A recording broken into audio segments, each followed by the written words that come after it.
Indiana Jones, It's a podcast about Indiana Jones. Every movie, 1 minute at a time. The Indiana Jones Minute. Welcome back to the Indiana Jones Minute. This is the podcast where we face the challenge of Indiana Jones and the Last Crusade. I didn't write a new thing for this. There's your cold open.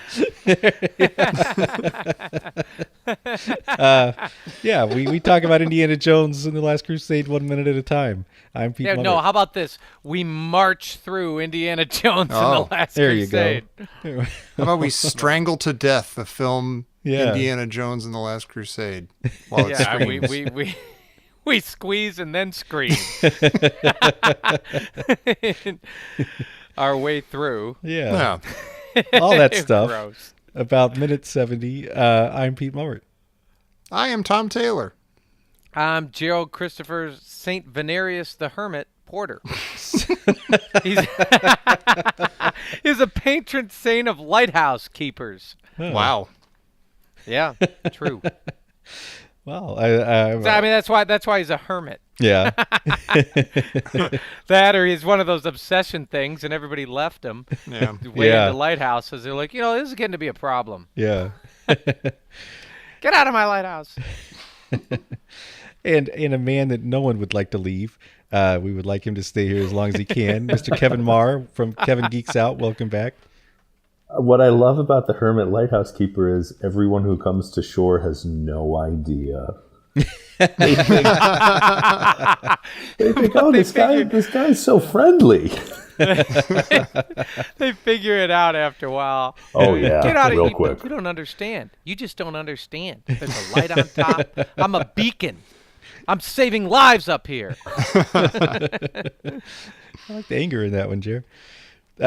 Today we're talking about minute 70. Minute 70 begins with Indy surprising a dejected-looking Elsa, and it ends with Adolf Hitler.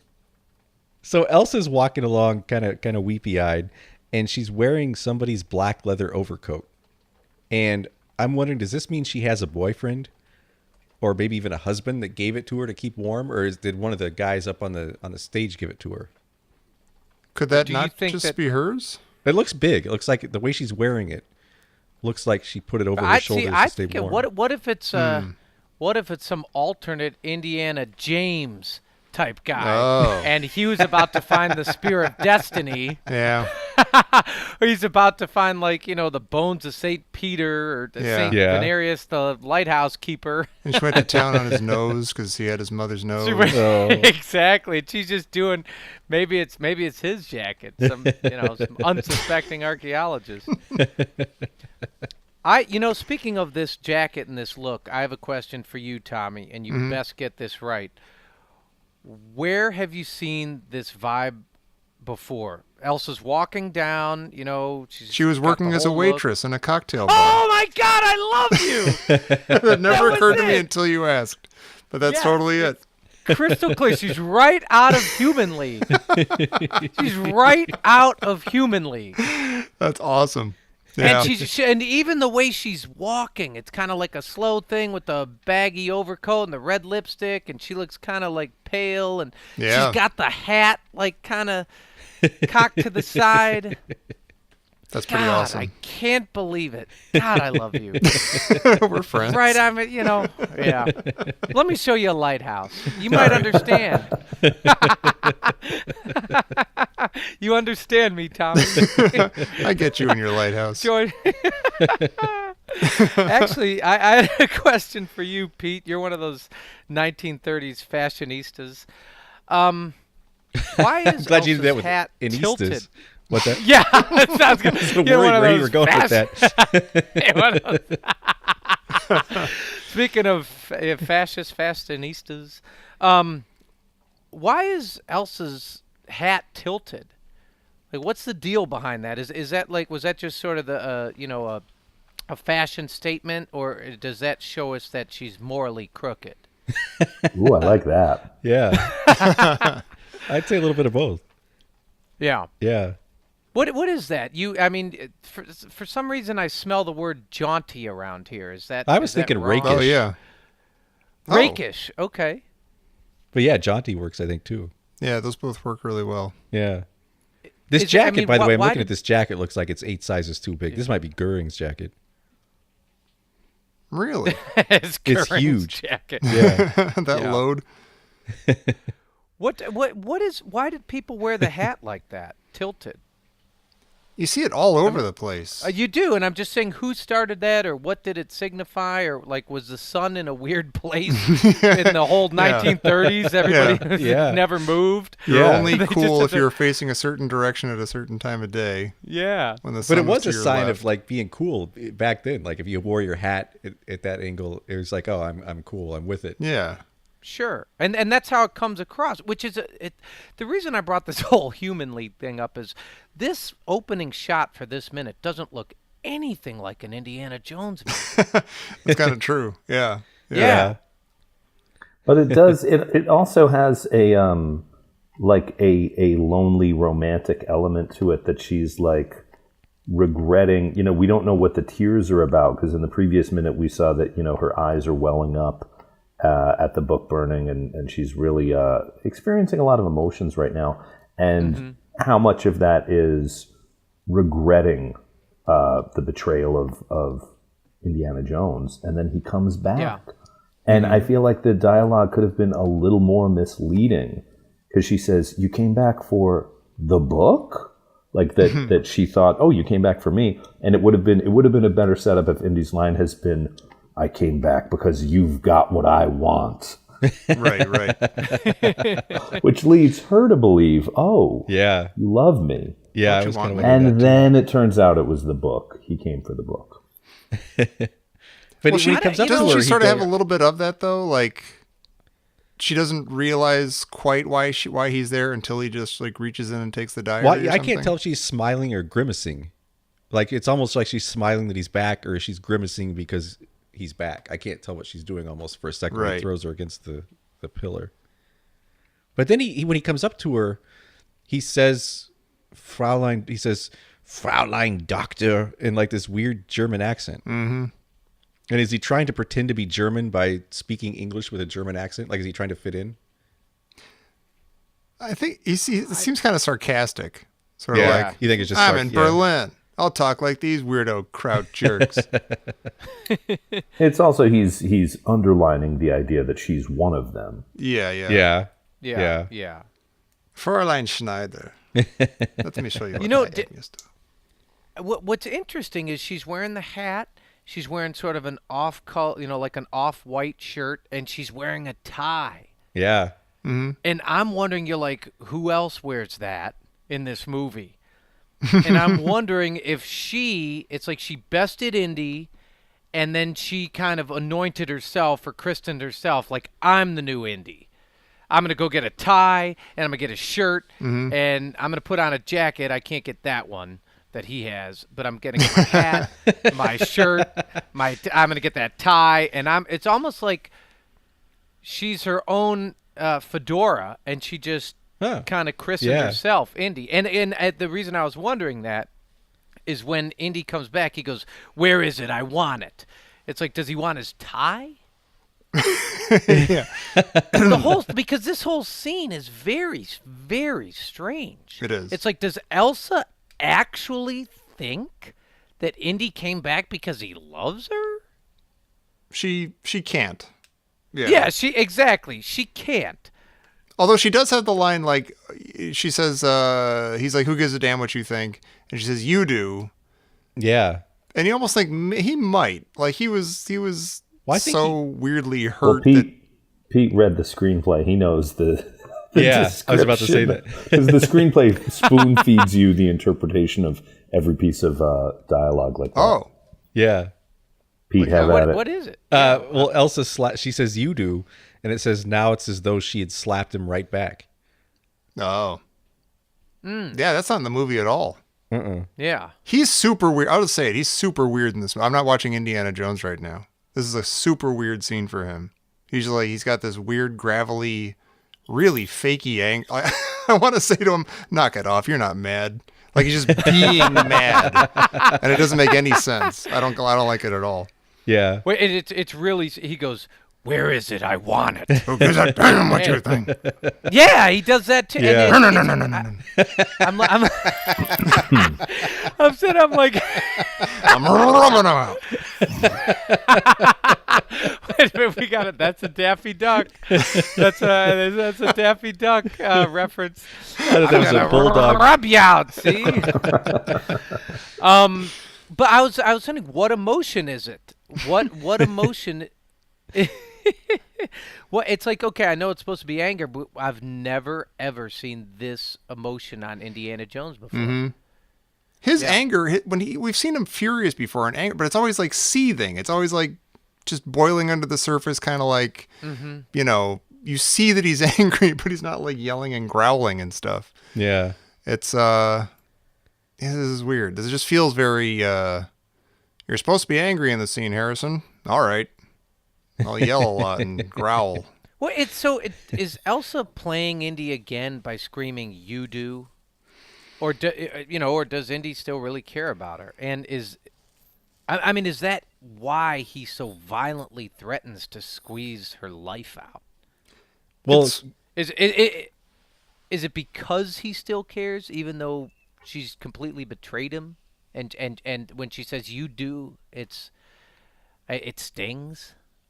It reminds me a little bit of the Death Wish movies in that in the first film, I'm talking about the Bronson ones. Mm-hmm. In the first one, the gang like rapes and nearly murders Charles Bronson's wife and daughter, and then in each of the sequels, he'll hook up with a young lady and they'll spend the night together, and then that woman gets killed and he has to avenge her death. And every time it's just these diminishing returns. That in the first film it's like, this guy was married for years, he raised a family, he was his life partner, and it's like, I just don't buy. Do you guys buy into the idea that he has feelings beyond this tryst with Elsa? No, I don't get that there's a lot going on there. Yeah, the movie really wants us to think that for some reason. yeah. Like the way he's so affected when she turns out to be, a Nazi agent. We were saying like he'll never love again. He's like, this is the first true love of his life somehow. But it's you don't get that at all, really. Well, and Kevin, you mentioned the screenplay, and then right after that, it says it's a standoff emotionally, which doesn't really come across in the in the finished film. Right? Yeah. It's frustrating because I think that Elsa does, when she says you do care. I feel like he, without being head over heels in love with her, I feel like he does care, and I feel like the movie wants us to think that she's worth caring about.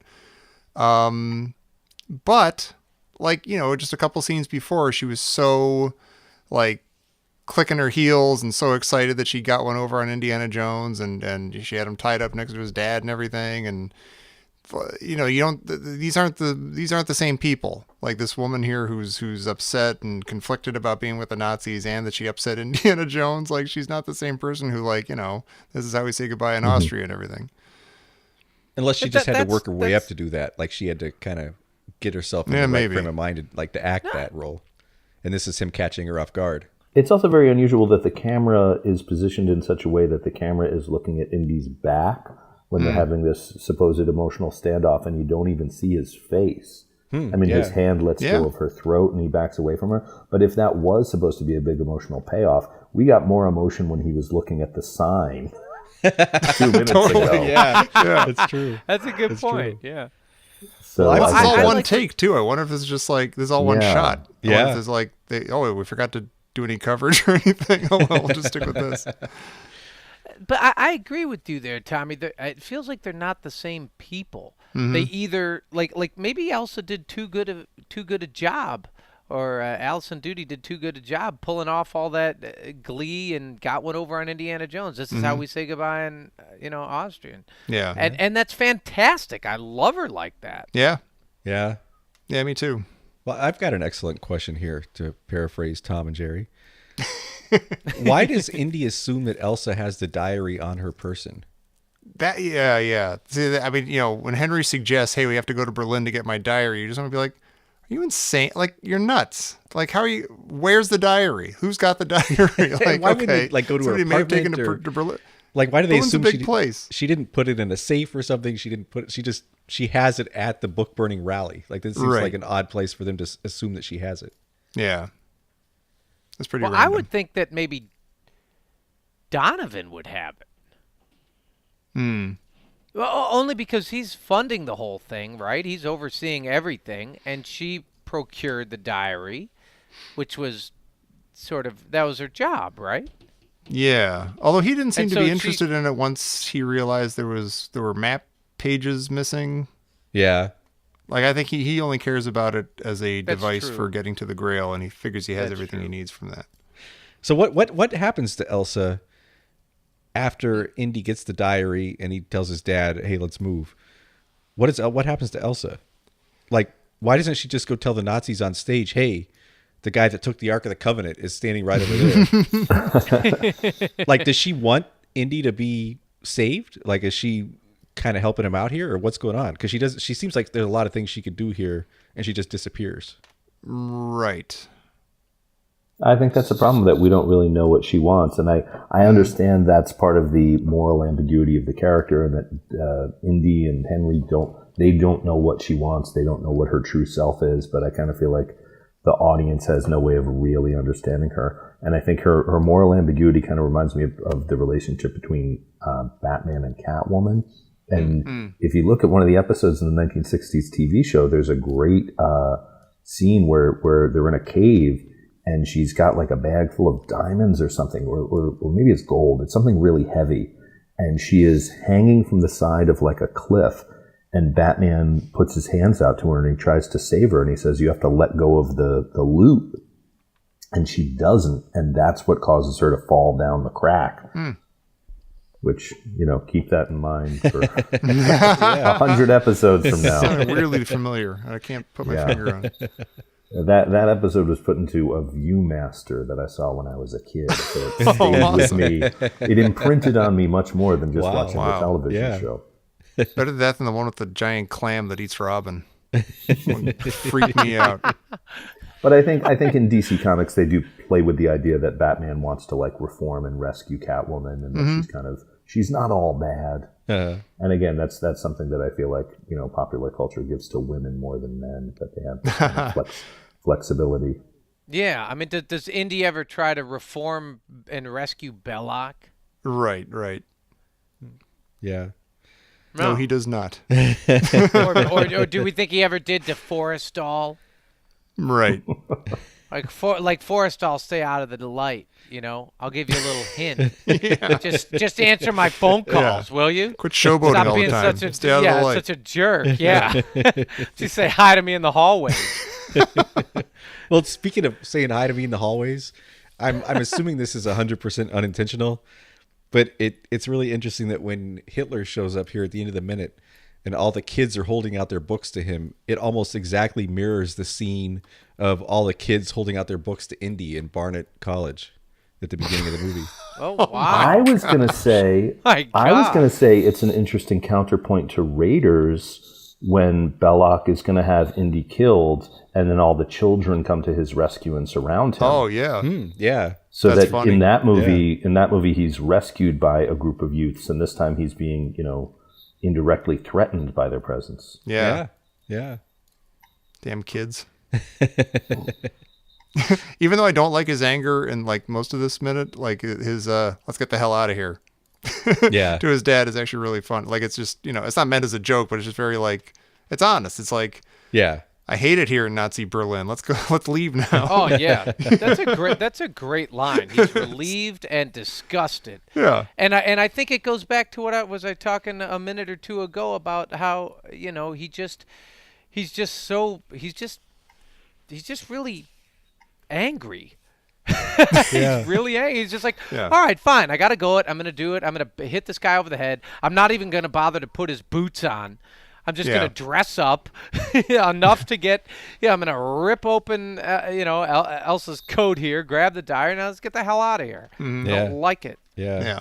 Now can we go find Marcus? Yeah. I was wondering. Indy has this line. And it's like, okay, we know what the Third Reich stands for, but do we know what the Grail stands for? Because he accuses Elsa of standing against everything that the Grail stands for. I wrote Right. that down in my notes. What does Yeah. the Grail stand for? I thought we could unpack that a little bit. Yeah, and it's one of those movie lines, and it makes sense, just it's breezing by. It's weird But coming from it's- him it's too. strange. That, Yeah. that he's That's the other. Yeah. yeah, he doesn't.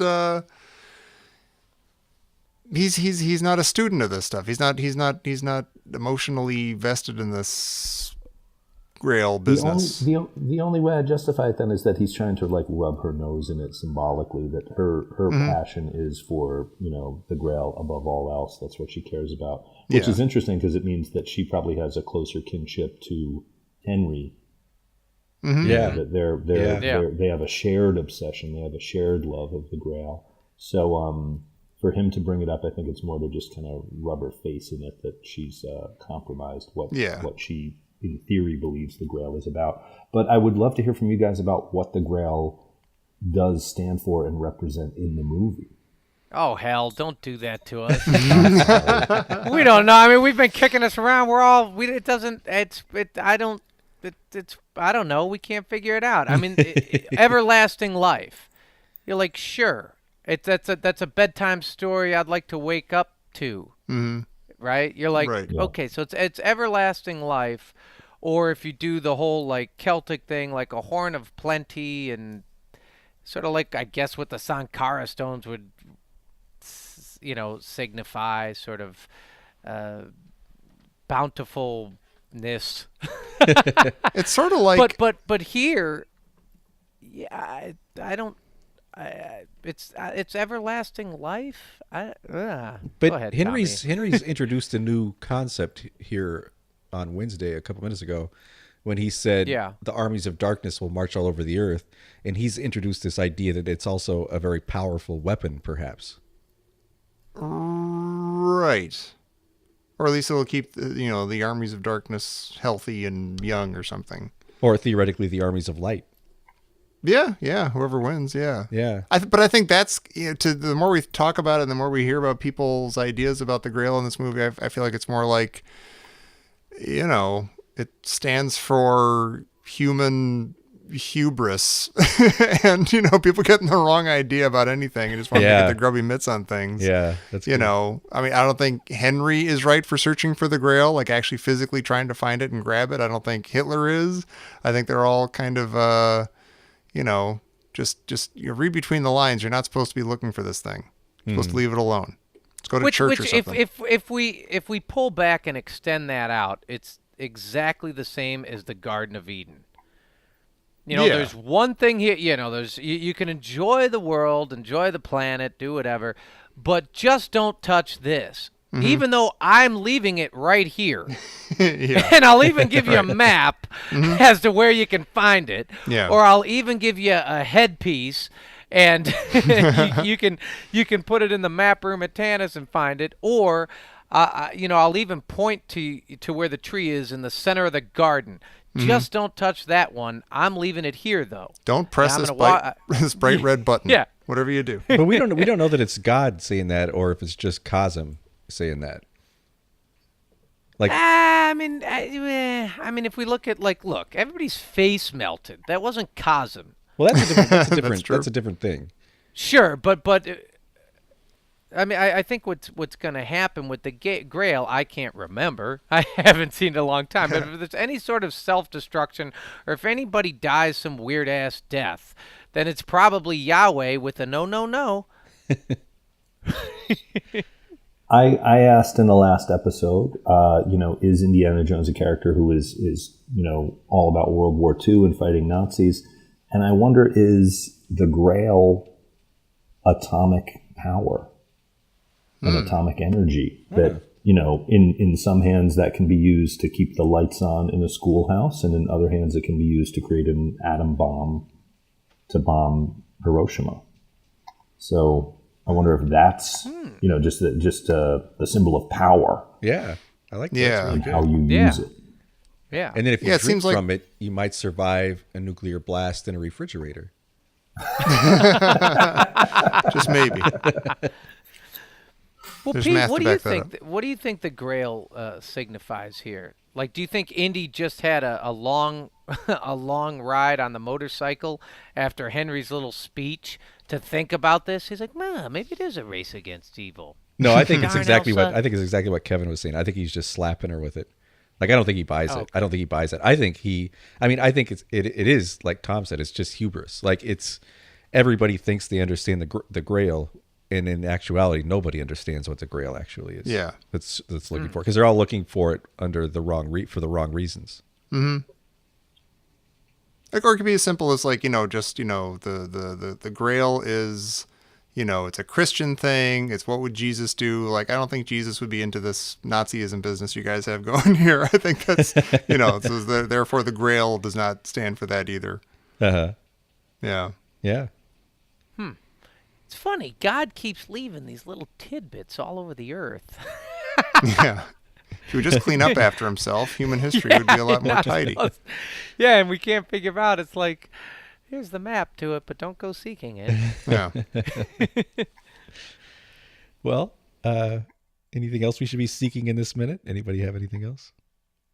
Well, I did like the fact that Indy and Elsa are marching down the hallway, and it mirrors the Nazis marching outside. It's actually really cool. Yeah. Yeah. And I was just thinking about Crystal Beth a few weeks ago saying that, no, you can't scream if he's strangling you. All I have to do is scream. Well, you're not going to know. It doesn't work that way. It doesn't work. That Yeah. I think that's to show, again, like Elsa's strong. She stands up to Indy. It's like a double checkmate. Yeah. Yeah. Yeah, She also says it in a the- very, she's not like spitting it at him. Like, oh yeah, you, I'll just scream. Yeah. See? She's like, she's wounded. She's vulnerable. And that makes you wonder, like, man, maybe Indy does have a soft spot for her still. So he won't strangle her to death. Uh-huh. He'll just turn and walk away. But am I to believe that she has a soft spot for him? Because I that you do, it's in there or something. I think she's conflicted about what she's been doing all of a sudden. And, Indy as a good guy is somebody who could she's like, reaching out for that, like latching onto that. Like, hey, you understand being not a Nazi and being a good person. I'm kind of, latching onto you as I'm trying to think of myself as a better person, even though I've been helping the Nazis this whole time. Cool. Well, I guess that's probably it, huh, Jer? Yeah, That nothing is else. absolutely. It's the Wait end a of the minute. Speaking of screaming, all I have to do is scream. This just in: the wires are screaming from Professor Christy Porter. Would this have been a much better scene had Indy not spoken to Elsa? Wow, that'd be really awesome. Just settles up, sticks his hand in her coat, grabs the thing, and goes. Yeah. Yeah. Well, that and might you know have been what's funny is I love that Indy keeps showing up, and all these people question what or why he's there. Yeah. Like his dad is like, what are you doing here? good. Yeah. And Elsa, the first thing she's like, how did you get here? Whereas this entire the entire hierarchy of the Nazi party is not at all interested in what he's doing there. Yeah, exactly. Well, it's had Indy just come right in and just like reached right in and grabbed and she was like, "What are you doing here?" And he's just, "Let's get the hell out of here." Yeah, I think that'd be good. That would have been a powerful way to go, I think. Well, thank you, Christy. And Kevin, any final thoughts? Oh, I've been trying to figure out how to make a joke about the Everly Brothers song, All I Have to Do Is Dream. I'm giving up. She should have just said That's that. it. He would have been all in love with her all over again. Yeah, that song wouldn't be written for another 15 years. But maybe that's what gave them the idea for the song. Yeah, one of the Everleys is down there with a phone. He's like, brother, you got to hear this. This is your distant cousin, Everly. Yeah. You know that new phrase you've been looking for? Listen to these two Nazis arguing. Marvin Everly. And then the last thing I'll say is seeing all the high-ranking Nazi officers just reminds me of a great Smith and Jones comedy sketch, which I'm only mentioning so we can put on the Facebook page and you guys can say, here's the comedy sketch Kevin Maher mentioned on the episode, and you'll play it, and it's very funny. That's it's how just it works. about how there's like 5 archetypes of the Nazi generals. Oh, yeah. I've seen that. It's fantastic. Yeah, it's really super fun. Yeah, that's good.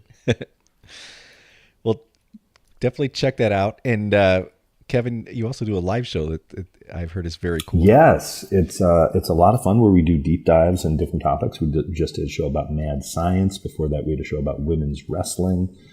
Some upcoming shows are going to be about detectives, through film and television and pulp novels. And then after that, we've got a show about dance sequences, which is probably too big a topic for a 2-hour video variety show, but what can you do? So check out lovekevin.com, where you can see some sample videos of the work I've done, and you can find out information about the Kevin Geeks Out show in Brooklyn. Depending on when you hear this episode, there might be some new ones coming your way. So go there now. Definitely Awesome. Check that out. And if you like big dance numbers and might think anything goes, you can check out our weekend dance number where anything really does go. And we talk about other movies than Indiana Jones movies on our Patreon show. And you can find those if you're interested in joining our Patreon and hearing some of our weekend shows at patreon.com/Indiana Jones Minute. Or you can just go to our website and click on the link for Patreon. And other than that, you can come back here Monday and join us for minute 71 of Indiana Jones and the Last Crusade here on the Indiana Jones Minute. Jerry, you know I don't believe you when you say that you don't need me, right? Oh, I was just thinking I was searching for the grail in a cold catacomb. And much is true. How about wait. Keep licking mother's earlobes. Wait, can you name a third Human League song? Oh, yeah. What's times. Wait, what? I know.